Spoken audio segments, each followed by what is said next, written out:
بسم الله الرحمن الرحيم ونعوذ بالله من شرور أنفسنا ومن سيئات أعمالنا ونعوذ بالله من شرور أنفسنا ومن سيئات أعمالنا من يهده الله فلا مضل له ومن يضلله فلا هادي له ونشهد أن لا إله إلا الله وحده لا شريك له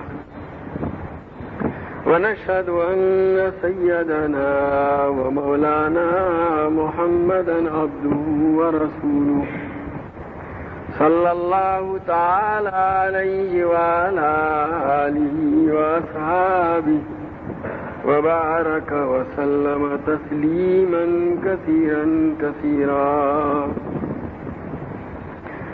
حدثنا محمد قال حدثنا عبد الله بن محمد قال حدثنا محمد بن صادق قال حدثنا إسماعيل عن الأعمش عن أبي هريرة وعن علقمة عن عبد الله رضي الله تعالى عنهما وعنهم عن النبي صلى الله تعالى عليه وسلم قال ليس المؤمن بالطعان ولا اللعان ولا الفاحش والبذيء.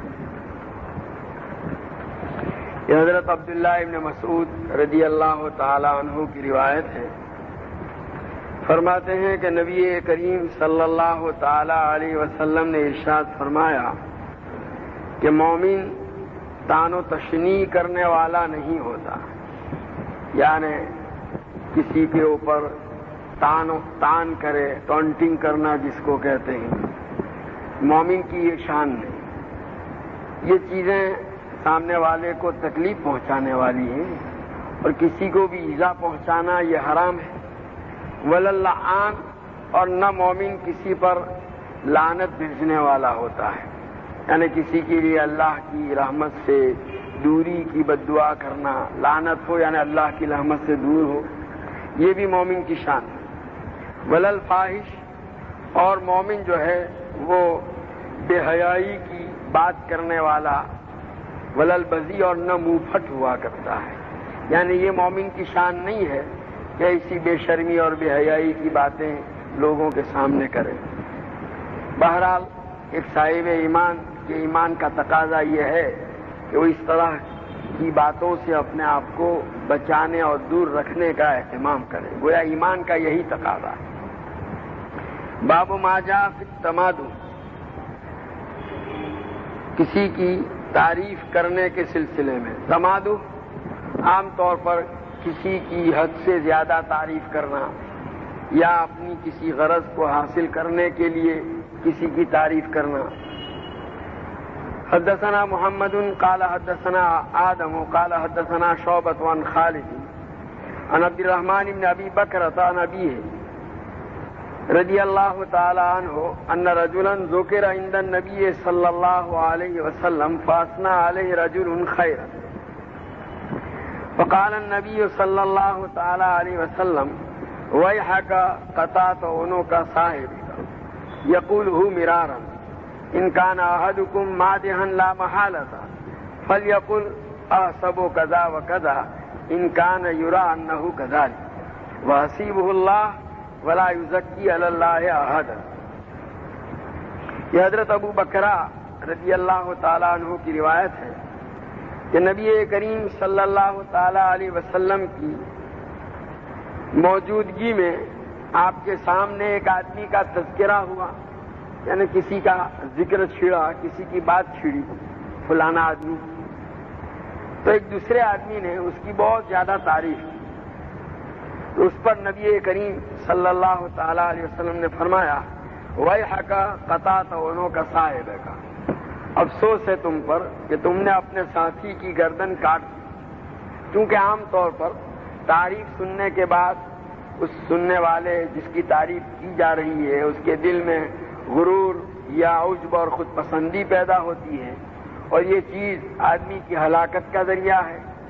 بہت سی مرتبہ آدمی تعریف سننے کے بعد اپنے اعمال کے معاملے میں مطمئن ہو جاتا ہے اور آگے پھر کچھ کرتا نہیں، اسی بھروسے پر بیٹھا رہتا ہے، تو یہ چیز آدمی کی ترقی میں رکاوٹ ہے۔ اسی لیے نبی کریم صلی اللہ تعالیٰ علیہ وسلم نے فرمایا در حقیقت یہ تعریف تمہارے بھائی کی حق میں ہلاکت کا ذریعہ ہے، اس کی گردن تم نے کاٹ دی، یعنی اس کو ہلاک کر دیا۔ یہ بات حضور اکرم صلی اللہ تعالیٰ علیہ وسلم نے کئی مرتبہ ارشاد فرمائی۔ اس کے بعد آپ نے فرمایا ان کان احدکم مادحا لا محالۃ، کہ اگر کوئی آدمی تم میں سے کسی کی تعریف کرنا ہی چاہتا ہے تو اس کے لیے یہ انداز اختیار کرے، فلیقل، کیا کہے، احسب کذا و کذا ان کان یری انہ کذالک، میں فلاں آدمی کو ایسا سمجھتا ہوں، یعنی میرا اس کے متعلق یہ گمان ہے۔ اور پھر آگے یہ بھی ان کان یری انہ کذالک، اگر واقعتاً وہ دل میں بھی ایسا سمجھتا ہو۔ بہت سی مرتبہ ایسا ہوتا ہے کہ ایک آدمی کی ایک دوسرا آدمی تعریف کرتا ہے، لیکن وہ خود بھی اس کو اپنے دل سے ایسا سمجھتا نہیں، تو بالکل غلط ہے، تو جھوٹ ہے، ایسا تو کرنا ہی نہیں۔ لیکن اگر واقعتاً وہ خود بھی اپنے دل سے اس کو اسی طرح سمجھ رہا ہے جس طرح وہ بول رہا ہے، تو اس صورت میں یوں کہے، اپنی زبان سے اس طرح ادا کرے کہ میں فلاں آدمی کو ایسا سمجھتا ہوں، اور وہ حسیبہ اللہ تعالیٰ اس کا حساب لینے والا ہے۔ ورنہ مطلب یہ کہ اس کا حقیقی معاملہ کیا ہے وہ تو اللہ ہی بہتر جانتا ہے، اللہ اس سے حساب لے گا۔ میں یوں سمجھتا ہوں، میں نے اس کو اپنے طرف سے جو دیکھا، میں اس کے حالات سے جو واقف ہوں، اس کی بنیاد پر میں اس کو ایسا سمجھتا ہوں۔ باقی اندر کا حال تو اللہ ہی بہتر جانے، اللہ ہی اس کے لیے کافی اور اس کا حساب لینے والا ہے۔ ولا یزکی علی اللہ احدا، اور اللہ کے معاملے میں اپنی طرف سے کسی کی برات نہ کرے۔ یعنی مطلب یہ ہے کہ اس کے متعلق جو فیصلہ اللہ تعالیٰ کو کرنا ہے وہ ہماری طرف سے ہم قطعی طور پر کہ اس کی اللہ نے مغفرت ہی کر دی، وہ تو جنتی ہے۔ ارے بس جنت میں جانے کا فیصلہ میرے اور آپ کے ہاتھ میں، جنتی ہونے کا فیصلہ تو اللہ تعالیٰ کریں گے۔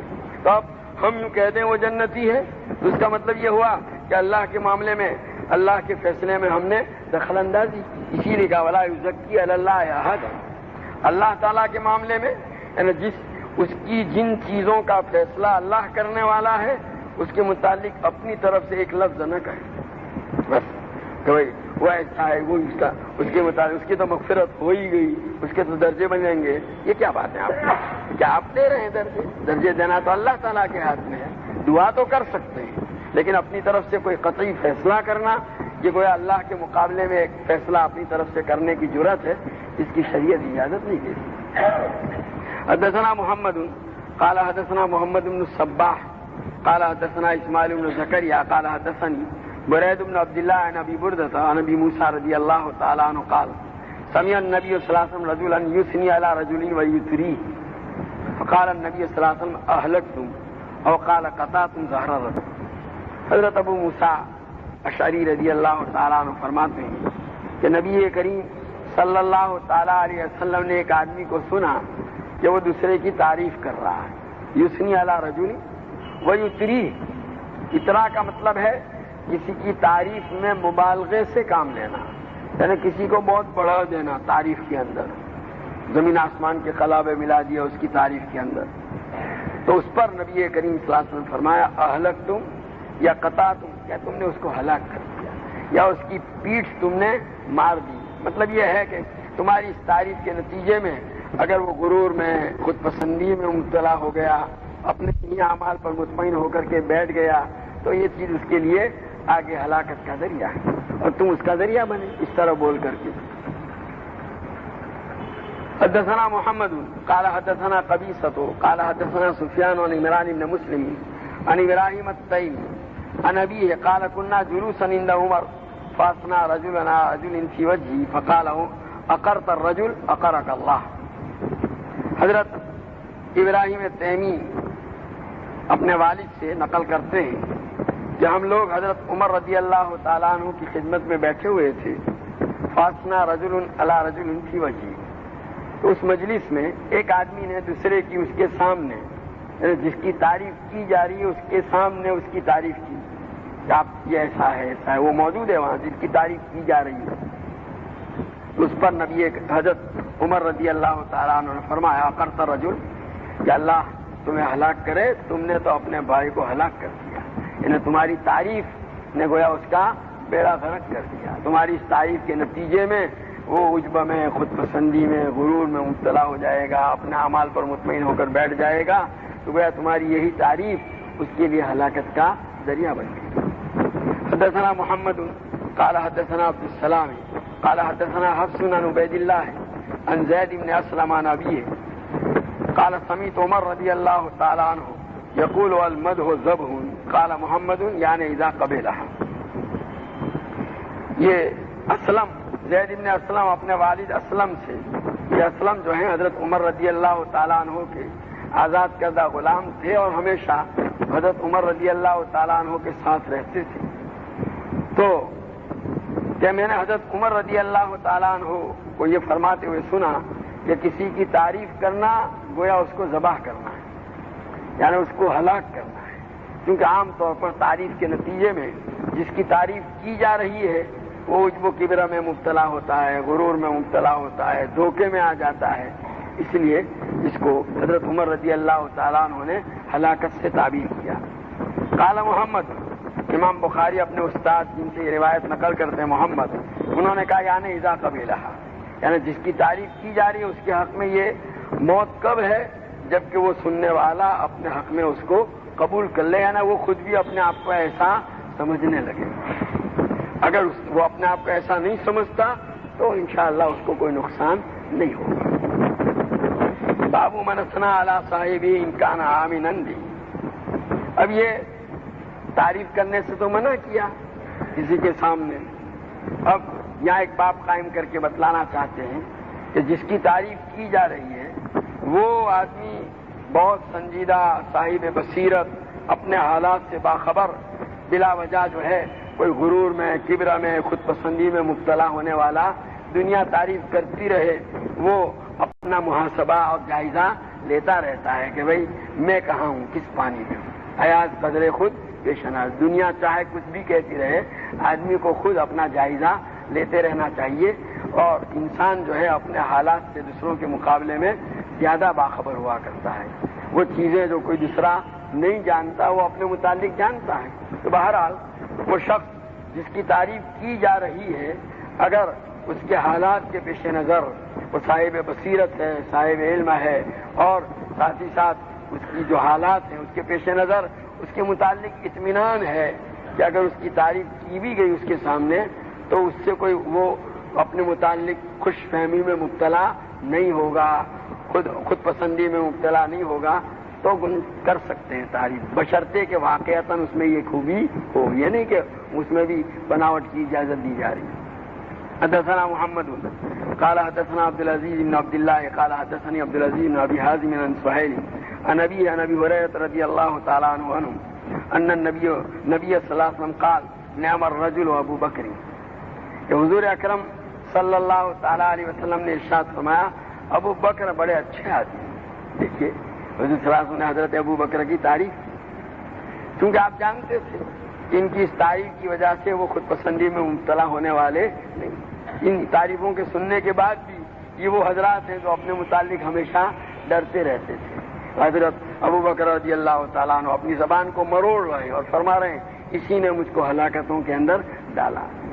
اور تمنا کرتے ہیں کاش میں کسی درخت کی ٹہنی کوئی پتا ہوتا جسے کوئی جانور کھا جاتا تاکہ اس کا کوئی حساب کتاب ہی نہیں. یہ تو انسان ہیں، دوبارہ پیدا کیے جائیں گے، اللہ کے یہاں حساب دینا پڑے گا اپنے اعمال کا. ظاہر ہے جو آدمی اپنے متعلق غرور اور کبر میں مبتلا ہو بھلا وہ ایسی بات کہہ سکتا ہے. یہاں حضرت ابو بکر یہ کہہ رہے ہیں جبکہ نبی کریم صلی اللہ تعالیٰ علیہ وسلم کی زبان مبارک سے اپنے متعلق کتنی بہت کچھ سن چکے ہیں مگر یہ چیز ان کو غرور میں مبتلا کرنے والی نہیں. قرآن میں وَلَا يَأْتَلِ أُولُو الْفَضْلِ مِنْكُمْ وَالسَّعَةِ أَنْ يُؤْتُوا أُولِي الْقُرْبَى وَالْمَسَاكِينَ وَالْمُهَاجِرِينَ فِي سَبِيلِ اللَّهِ وَلْيَعْفُوا وَلْيَصْفَحُوا أَلَا تُحِبُّونَ أَنْ يَغْفِرَ اللَّهُ لَكُمْ. یہ جب حضرت عائشہ رضی اللہ تعالیٰ عنہ کے ساتھ تہمت کا واقعہ پیش آیا تھا، اور جب تک کہ اس کی اللہ تعالیٰ کی طرف سے کوئی صفائی نہیں آئی وہاں تک تو کوئی فیصلہ حضرت ابو بکر نے نہیں کیا، لیکن جب قرآن پاک میں حضرت عائشہ رضی اللہ تعالیٰ عنہ کی برات نازل ہوئی اور قرآن میں اللہ تعالیٰ نے اس بہتان سے حضرت عائشہ کو بری قرار دے دیا، تو اس بہتان لگانے میں جن لوگوں نے حصہ لیا تھا زیادہ تر تو منافقین تھے، بعض مخلصین مومنین بھی اس منافقین کی باتوں کے اندر آ کر کے اس آزمائش میں مبتلا ہو گئے تھے۔ ان میں سے ایک تھے حضرت مصطح ابن اساسہ رضی اللہ تعالیٰ عنہ، جن کی ماں حضرت ابو بکر رضی اللہ تعالیٰ عنہ کی خالہ زاد بہن تھی۔ یہ حضرت مصطح جو ہیں وہ مہاجرین میں سے تھے، حضرت ابو بکر کے رشتہ دار تھے اور غریب تھے، ان کا سارا خرچ حضرت ابو بکر رضی اللہ تعالیٰ عنہ اٹھاتے تھے۔ اب جب حضرت عائشہ رضی اللہ تعالیٰ عنہ کی برات ظاہر ہو گئی، قرآن میں آیتیں نازل ہو گئی، تو یہ بات صاف ہو گئی کہ جن لوگوں نے اس میں حصہ لیا تھا وہ غلط تھے، تو بہتان تراش تھے۔ تو اب حضرت ابو بکر رضی اللہ تعالیٰ عنہ نے اپنے اس فیصلے کا اعلان کیا کہ میں اب ان پر خرچ نہیں کروں گا، اور یہ بھی لکھا ہے بعض اہل دل نے، یہ حضرت عائشہ رضی اللہ تعالیٰ عنہ حضرت ابو بکر کی بیٹی ہے اس لیے نہیں، بلکہ حضرت عائشہ رضی اللہ تعالیٰ عنہ نبی کریم صلی اللہ تعالیٰ علیہ وسلم کی زوجہ مطہرہ ہیں، اور ان کے ساتھ یہ معاملہ کیا گیا، اس لیے انہوں نے یہ کہا۔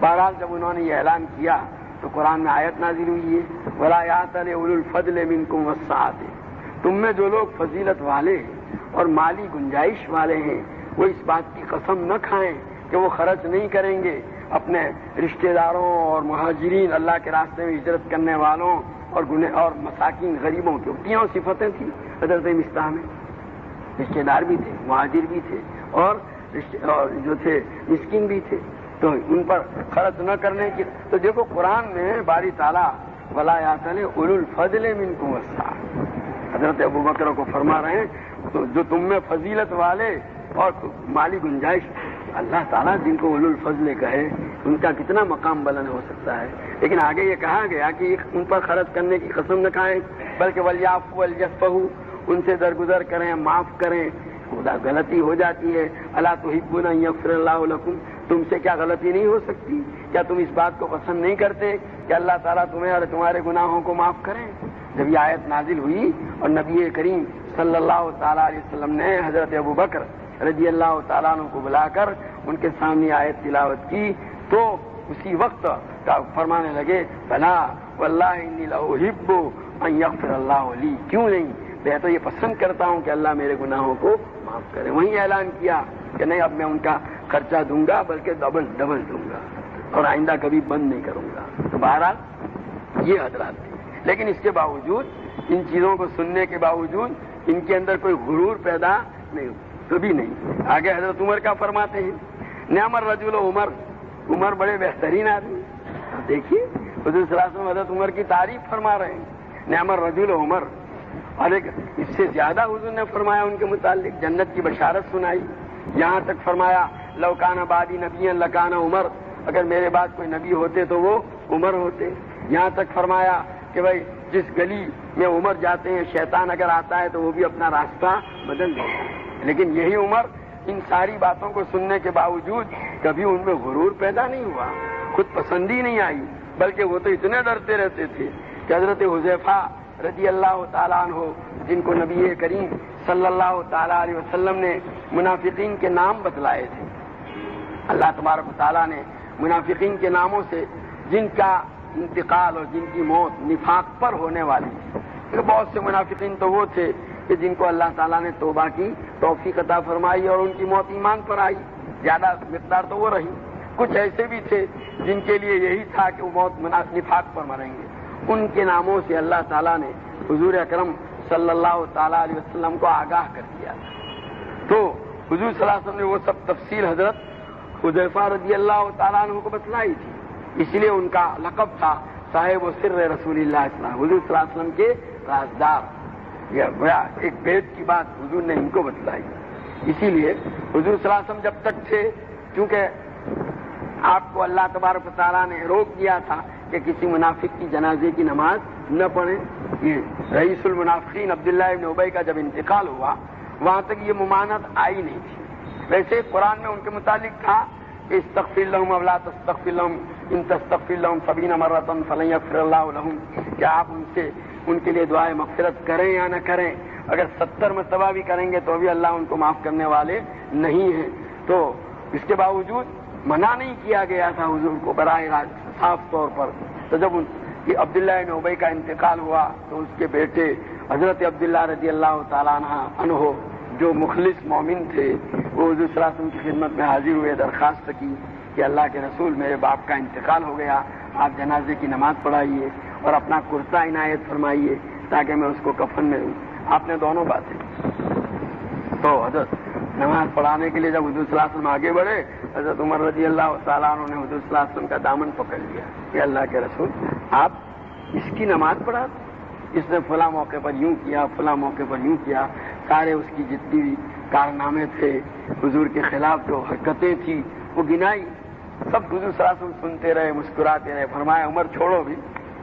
اور حضرت عمر نے یوں کہا آپ ان کے لیے دعا، قرآن میں اللہ نے یوں فرمایا کہ استغفر لهم. حضور نے فرمایا اگر مجھے معلوم ہوتا کہ 70 سے زیادہ مرتبہ دعائے مغفرت کرنے سے اس کی مغفرت ہوگی تو میں وہ بھی کرتا.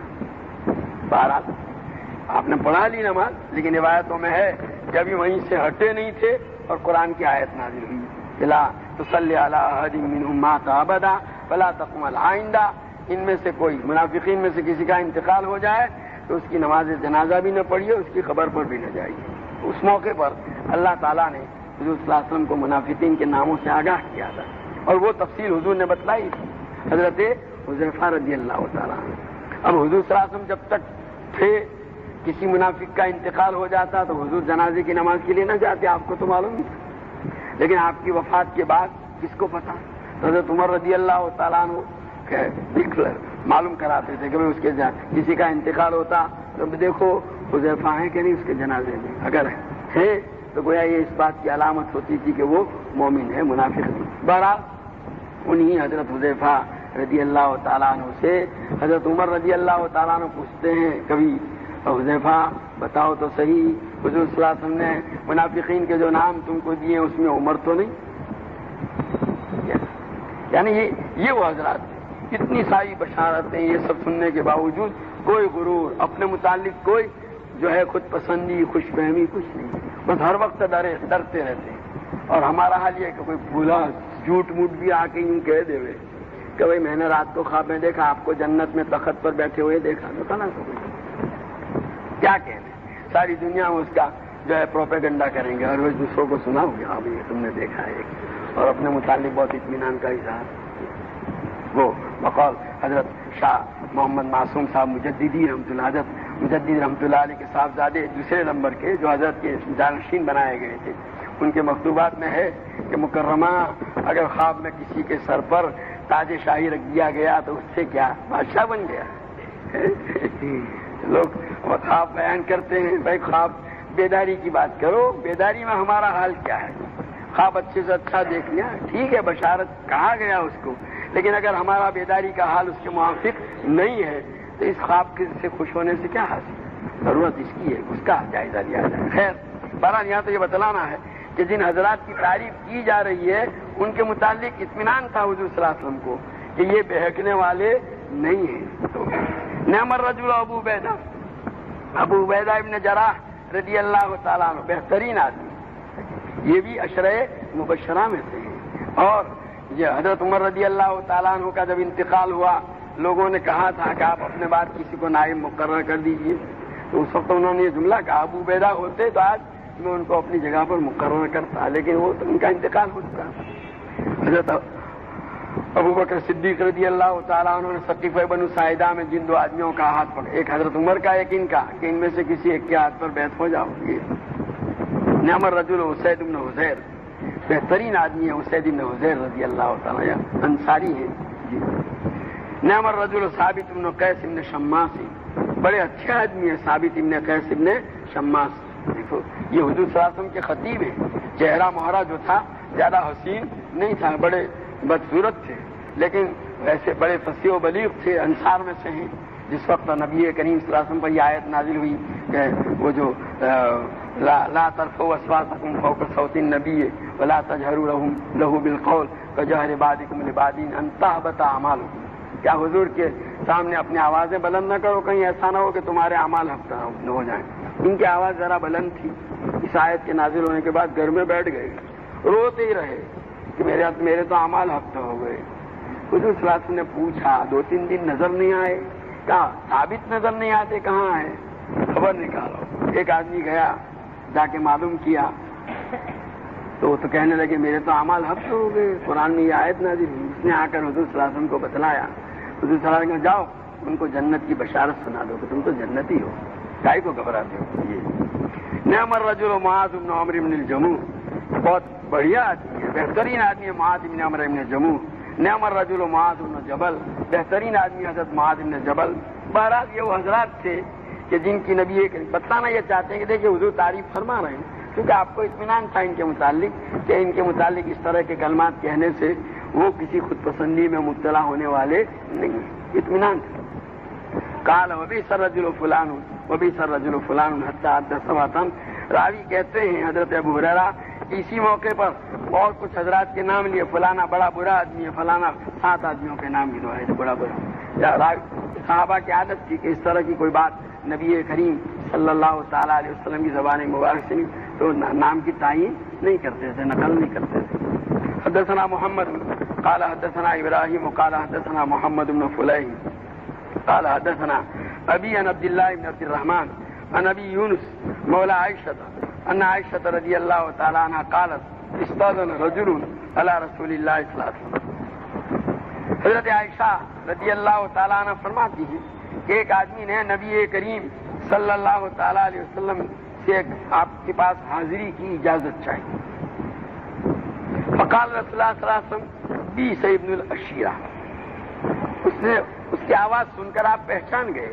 روایتوں میں ہے عیینہ ابن حصن فزاری، وہ ظاہری طور پر اسلام قبول کیا تھا لیکن دل سے مسلمان نہیں ہوئے تھے۔ بعد میں پھر نبی کریم صلی اللہ تعالی علیہ وسلم کی وفات کے بعد جب ارتداد پھیلا اس وقت اسلام سے جو ہٹ بھی گئے تھے، بعد میں اللہ نے توبہ کی توفیق عطا فرمائی اور پھر مخلص بھی بنے۔ خیر، تو اس وقت حضور نے فرمایا بڑا برا آدمی ہے یہ آدمی اپنے قبیلے کا، یہ تو آپ نے فرما دیا۔ فلما دخل حش له وانبسط الیہ، جب وہ آپ نے پھر اجازت دی آنے کی، جب آپ کے پاس وہ آئے تو نبی کریم صلی اللہ تعالی علیہ وسلم بہت حشاش بشاش اور خندہ پیشانی سے ان سے پیش آئے اور بہت ہنس کر اور بہت اس سے خوش۔ فلما خرج الرجل استاذن آخر، وہ جب چلے گئے دوسرے آدمی نے اجازت مانگی۔ فقال نعم ابن العشیرہ، حضور صلی اللہ علیہ وسلم فرمایا بڑا اچھا آدمی ہے یہ اپنے قبیلے کا۔ فلما دخل، جب وہ آپ کے پاس آئے، لم ينبسط الیہ کما انبسط الی الاخر ولم یحش الیہ کما حش للآخر، ان کے سامنے حضور اتنی خندہ پیشانی سے اور اتنے حشاش بشاش طریقے سے پیش نہیں آئے جو اس آدمی کے سامنے پیش آئے۔ اس سے یہ بھی معلوم ہوا کہ یہ ضروری نہیں ہے کہ کسی کے ساتھ محبت اور تعلق ہو یا وہ اپنی جگہ پر اچھا آدمی ہے تو اس کے ساتھ اسی طرح زیادہ بڑھیا معاملہ کیا جائے، یہ ضروری نہیں۔ وہ تو آدمی کے مزاج پر ہوتا ہے، کبھی آدمی کے مزاج میں کبیرگی ہوتی ہے، کوئی ایسے موقع پر آ گیا تو اچھا آدمی ہے تو بھی یہ جیسا اس کے ساتھ معاملہ کرنا چاہیے نہیں کر پاتا۔ خیر یہاں دیکھیے فلما خرج، اب جب وہ چلے گئے، حضرت عائشہ رضی اللہ تعالیٰ عنہ نے دونوں باتیں سنی بھی، دونوں معاملے دیکھے اپنی آنکھوں سے۔ قلت یا رسول اللہ، کیونکہ اس روایت کی نقل کرنے والی حضرت عائشہ رضی اللہ تعالیٰ عنہ ہیں، فرماتی ہے میں نے عرض کیا کہ اللہ کے رسول قلت لفلانی ثم حششت الیہ، آپ نے فلانے کے متعلق یہ جملہ کہا کہ بڑا برا آدمی ہے، اور جب پھر وہ آپ کے پاس وہ آدمی آیا تو آپ بڑے خندہ پیشانی سے حشاش بشاش طریقے سے اس کے ساتھ پیش آئے۔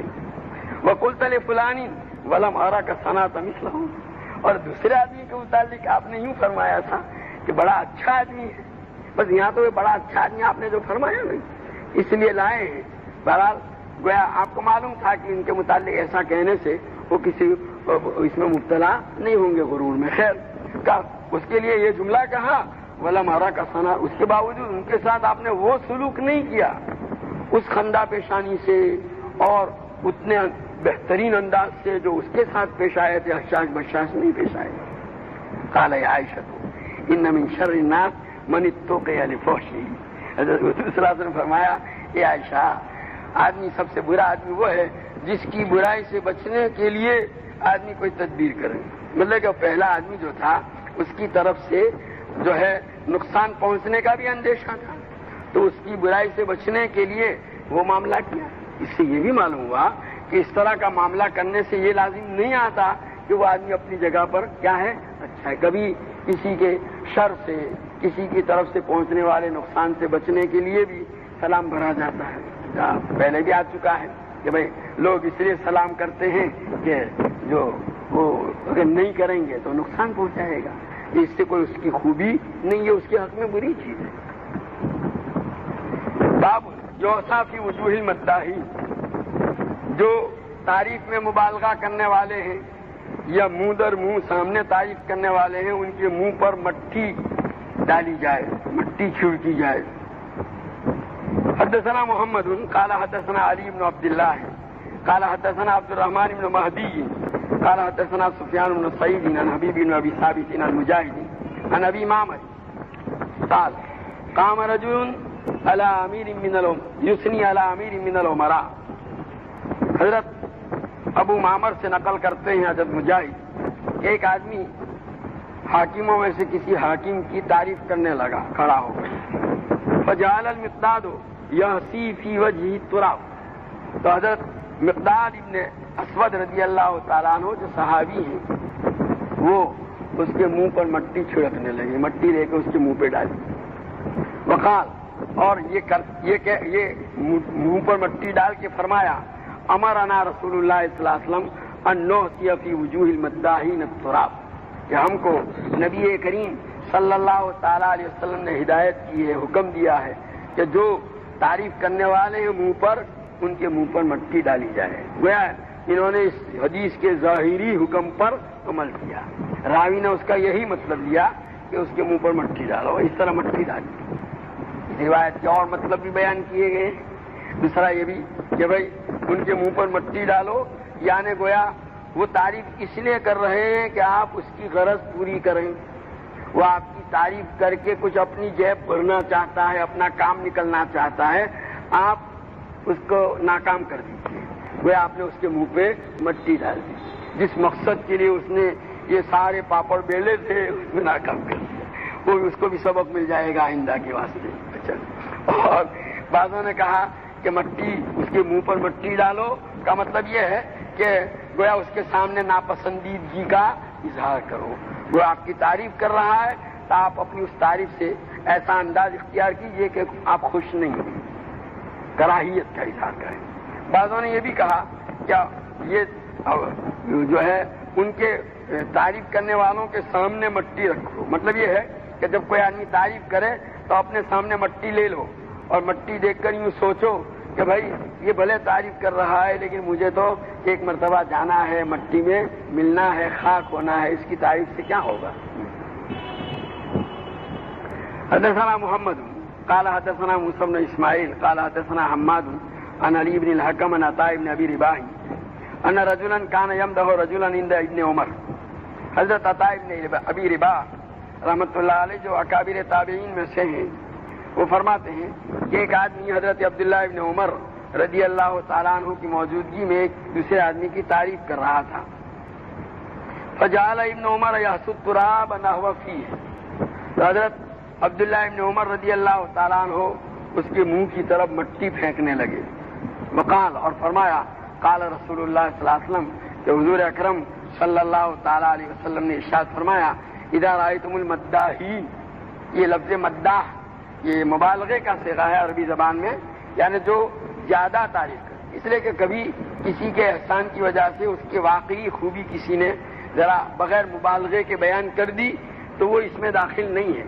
یہ تو گویا ان لوگ جن کی عادت ہی ہے, جنہوں نے پیشہ بنا رکھا ہے کا لوگوں کی تعریف کر کے اپنی جیب بھرنے کا, ان کے لیے یہ حکم ہے کہ اذا رأیتم المداحین, کہ جب اس طرح لوگوں کی تعریف کرنے والوں کو تم دیکھو فاحثوا فی وجوہہم التراب, تو ان کے چہرے پر مٹی چھڑکو. حضرت شیخ رحمۃ اللہ علیہ نے لکھا ہے کہ ایک مرتبہ حضرت مولانا محمد الیاس صاحب رحمۃ اللہ علیہ کے سامنے کسی نے ان کی تعریف کی تو انہوں نے مٹی لے کر اس کے منہ پہ ڈالی, کہا کہ حضور صلی اللہ علیہ وسلم نے یہ حکم دیا.